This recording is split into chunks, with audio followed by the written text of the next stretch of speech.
Media sosial dihebohkan dengan rekaman puluhan kendaraan tempur Ukraina berbaris rapi. Rekamannya beredar di Telegram pada Rabu 29 Maret 2023. Dalam keterangan unggahan disebutkan, inilah sejumlah besar peralatan angkatan bersenjata Ukraina telah muncul di media sosial, dari tank, kendaraan tempur, artileri, truk militer hingga MLRS.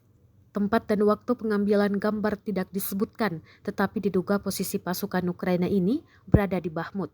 Sebelumnya berulang kali dilaporkan bahwa komandan kelompok Bakhmut dari Angkatan Bersenjata Ukraina sedang membentuk pasukan untuk serangan balik di dekat Krasny untuk membuka blokir jalan ke Bakhmut. Selain itu dikabarkan pula unit pesawat rudal anti pesawat Ukraina telah menembak jatuh jet tempur pengebom Su-24M Rusia di dekat kota timur Bakhmut pada Rabu 29 Maret 2023. Kementerian Pertahanan Ukraina menuturkan jet tempur Rusia tersebut hancur sekitar pukul 13:30 waktu setempat.